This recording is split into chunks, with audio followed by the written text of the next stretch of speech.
wabarakatuh. Saya Kavita Syedina Mufliha dengan NIM 2200302101 dari kelas 3A1. Di sini saya ingin membacakan hasil buku kerja 7, 8, dan 9. Persiapan fondasi etik dan hukum berbisnis. Langkah-langkah. 1. Identifikasi isu-isu etik dan legal yang dihadapi perusahaan baru. Kriteria kinerja. 1.1 Budaya etik yang kuat dibangun pada perusahaan. Hasil rekaman. Mengembangkan Code of Conduct, kode etik, menerapkan program pelatihan etik, akses modal yang lebih baik, meningkatkan komitmen karyawan, meningkatkan loyalitas pelanggan. 1.2 Notaris untuk perusahaan dipilih sesuai bidang bisnis, mengetahui masalah permulaan dan bahwa dia telah berhasil mendampingi pengusaha melalui proses awal sebelumnya. 1.3 Perjanjian para founders disiapkan sebagai kesepakatan pendiri. Sifat bisnis prospektif, bentuk hukum kepemilikan bisnis. 1.4 Perselisihan hukum dihindari, memenuhi semua kewajiban kontrak, hindari undercapitalization, dapatkan semua secara tertulis, tetapkan standar kesepakatan hukum. 2. Memiliki bentuk organisasi. 2.1 Bentuk organisasi bisnis diidentifikasi: partnership, limited liability company. 3. Mendapatkan lisensi dan izin usaha. 3.1 Persyaratan izin usaha dipenuhi. Syarat-syarat pengajuan slip online untuk persoalan terbatas. Fotokopi KTP direktur utama atau penanggung jawab perusahaan atau pemegang saham. Fotokopi kartu keluarga jika penanggung jawab adalah perempuan. Fotokopi nomor pokok wajib pajak. Surat keterangan domisili usaha, fotokopi akte pendirian PT dan fotokopi surat keputusan pengesahan badan hukum, surat izin gangguan HO dan surat izin prinsip neraca perusahaan, pas foto direktur utama atau penanggung jawab atau pemilik perusahaan berukuran 4x6 2 lembar, materai 6.000, surat izin teknis dan instansi terkait jika diminta. Fotokopi surat tanda penerima laporan keuangan tahunan perusahaan STP, LKTP, foto direktur utama, penanggung jawab atau pemilik perusahaan berukuran 4x6 2 lembar. 3.2 Izin pajak penjualan diajukan. Batas pajak sebelum pajak pertambahan dinilai PPN yang dipungut atau transaksi penjualannya. Prinsip pungutan pajak, prinsip persamaan keadilan dan kemampuan, equity, ability, prinsip kepastian, prinsip kenyamanan pembayaran, prinsip efisiensi. 3.3 Izin dan izin kerja profesional dan pekerjaan didapatkan tenaga yang tidak diatur izin profesinya. Menilai kekuatan dan kewajiban keuangan perusahaan baru. Elemen 1. Identifikasi pengelola keuangan. Kriteria unjuk kerja. 1.1 Tujuan keuangan perusahaan. Identifikasi prioritas, likuiditas, efisiensi, stabilitas. 1.2 Proses pengelolaan keuangan. Identifikasi, preparasi laporan baik, laporan pendapatan baik, neraca baik, laporan cash flow baik, pendapatan baik, pengeluaran baik, belanja modal baik, preparasi praforma laporan baik, laporan proforma cash flow baik, analisa perjalanan dari hasil-hasil baik, keuangan baik, mengukur hasil-hasil dengan norma industri baik. 1.3 Laporan historis keuangan diidentifikasi baik, laporan keuangan neraca baik, laporan cash flow baik. 1.4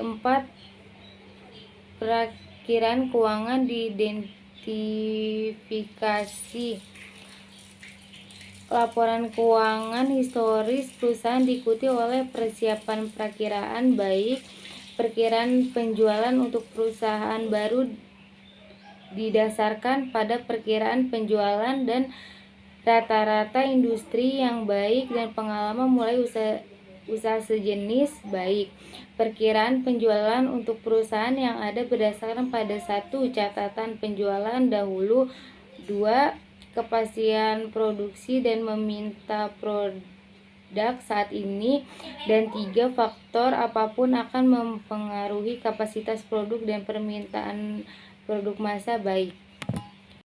2. Identifikasi proforma laporan keuangan. 2.1 Laporan proforma diidentifikasi sedang, proforma laba rugi baik, proforma pendapatan baik, proforma neraca baik, proforma arus kas baik. 2.2 Rasio analisis diidentifikasi efisiensi operasi profitabilitas sedang.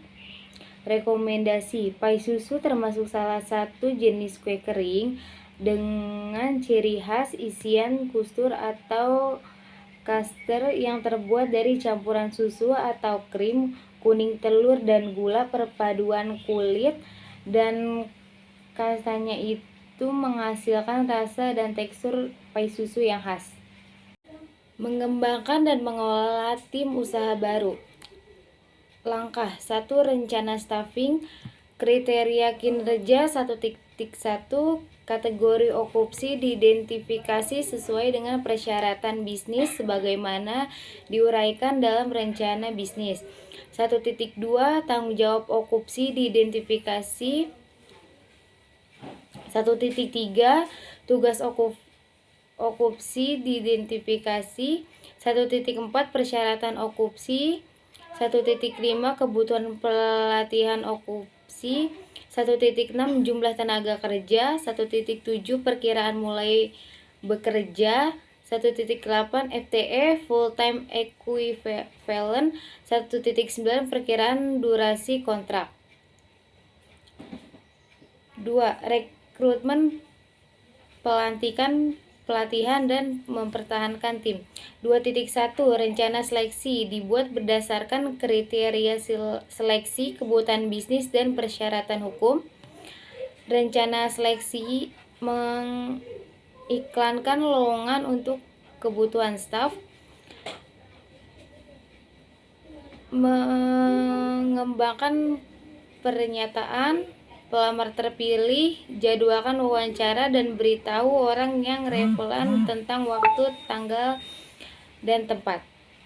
2.2 Proses seleksi dilakukan sesuai dengan kebijakan dan prosedur bisnis.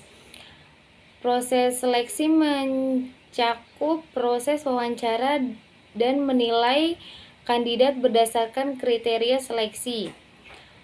Hubungi pengambil keputusan untuk laporan pengambilan keputusan. Rekomendasi kepada personel senior untuk menyarankan kandidat yang gagal tentang hasil dan menanggapi pertanyaan apapun. Mengamankan persetujuan kandidat pilihan, melengkapi dokumen yang diperlukan sesuai dengan prosedur organisasi dengan memperhatikan kerahasiaan dan persyaratan privasi. 2.2 Internalisasi atau induksi anggota tim dilakukan untuk menyadari tanggung jawab dan persyaratan kinerja mereka sesegera mungkin dan mengambil kesempatan untuk melatih anggota tim yang telah terbiasa dengan prosedur bisnis. Internalisasi atau induksi anggota tim mencakupi menyediakan kandidat yang berhasil dengan kontrak kerja dan dokumentasi lainnya, memberitahu manajer dan tim kerja tentang menuju baru, memberitahu manajer dan staf tentang tanggal mulai kandidat, dan membuat pengaturan administratif yang diperlukan untuk membayar dan mencatat karyawan, mengatur pelantikan kandidat yang berhasil sesuai dengan kebijakan organisasi. 3. Memenuhi kewajiban hubungan industrial. 3.1 Hak dan kewajiban di tempat kerja dan pemberi kerja dan karyawan diidentifikasi sesuai dengan persyaratan hukum dan kode praktik. Hak dan kewajiban di tempat kerja dan pemberi kerja dan karyawan mencakup hak memperoleh upah, hak mendapatkan kesempatan dan perlakuan yang sama, hak mendapatkan pelatih kerja, hak penempatan tenaga kerja, hak memiliki waktu kerja yang sesuai, hak mendapatkan kesehatan dan keselamatan kerja, hak mendapatkan kesejahteraan, hak ikut serta dalam serikat pekerja atau buruh, hak untuk cuti, hak khusus karyawan perempuan, kewajiban ketaatan, kewajiban konfidensial, kewajiban loyalitas. 3.2 Prinsip hubungan industrial dikembangkan secara positif dan konstruktif. Prinsip hubungan industrial mencakup kepentingan bersama pengusaha, pekerja atau buruh, masyarakat, dan pemerintah. 4. Mengelola staf. 4.1 Alasan pengembangan staf. Alasan pengembangan staf: efisiensi, konsistensi, keluhan, mengatasi kelemahan, kepercayaan diri. 4.2 Strategi dan program pengembangan staf dikembangkan. Strategi pengembangan staf memberikan kesempatan pada setiap karyawan untuk menyalurkan ide dan gagasan pribadi mereka, memberikan penghargaan reward kepada karyawan, mengadakan program pelatihan bagi karyawan. Program pengembangan staf, pelatihan, pengembangan profesi. 4.3 Program pelatihan dilakukan: pelatihan induksi, orientasi pekerjaan, in-service education, melanjutkan pendidikan, pelatihan untuk fungsi hukum. 4.4 Evaluasi dilakukan terhadap strategi dan program pengembangan staf. Evaluasi, identifikasi dan dilibatkan pengaku kepentingan utama dan jelaskan kegiatan dan tujuan pengembangan staf. Tentukan tujuan dan pertanyaan evaluasi Anda sambil mengidentifikasi indikator yang akan Anda ukur. Analisis dan tafsirkan hasil untuk dibagikan dan gunakan teman Anda secara efektif. 5. Meninjau kinerja tim. 5.1 Hasil kinerja diidentifikasi, sesuaikan dengan kinerja bisnis. Hasil kerja, pencapaian tujuan dan sasaran yang telah ditentukan sebelumnya. Efisiensi penggunaan sumber daya dalam menghasilkan barang dan jasa. Kualitas barang dan jasa. 5.2 Kompetensi diidentifikasi untuk meningkatkan kinerja tim. Kompetensi mengetahui, keterampilan, sikap. 5.3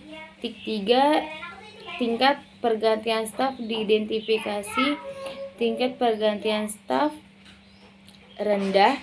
5.4 Kekompakan tim diidentifikasi dalam meningkatkan kinerja proyek secara keseluruhan. Kekompakan tim, kolaborasi, kerjasama, kompetensi bekerja sama. Total tenaga kerja yang diantisipasi. Kategori okupasi: kasir, bertanggung jawab atas uang yang ada di toko, bertanggung jawab untuk menerima orderan, tugas menangani transaksi konsumen, persyaratan minimal SMA, maksimum usia 25 tahun, bisa bekerja dengan tim atau individual, kebutuhan pelatihan training selama 2 minggu, jumlah tenaga kerja 2 orang, pekerjaan mulai bekerja 15 Desember 2022, full time equivalent 6 jam kerja, perkiraan kontrak 6 bulan. Pastry chef bertanggung jawab dengan makanan yang dibuat, tugas memenuhi kebutuhan konsumen, persyaratan minimal SMA, usia maksimal 22 tahun, bekerja bersama tim atau individual, mampu mengelola di bidang pastry, kebutuhan pelatihan training selama 2 minggu, jumlah tenaga kerja 3 orang, perkiraan mulai bekerja 15 Desember 2022, full time 6 jam, perkiraan durasi kontrak 6 bulan. Kurir bertanggung jawab mengantar pesanan konsumen, memenuhi kebutuhan konsumen, persyaratan minimal SMA, usia maksimal 25 tahun, bisa bekerja sama dengan tim atau individual, wajib mampu mempunyai SIM STNK, kebutuhan pelatihan langsung bekerja, jumlah tenaga kerja 2 orang, perkiraan mulai bekerja 15 Desember 2022, full time 6 jam, perkiraan durasi kontrak 6 bulan. Sekian, kurang lebihnya mohon maaf. Wassalamualaikum warahmatullahi wabarakatuh.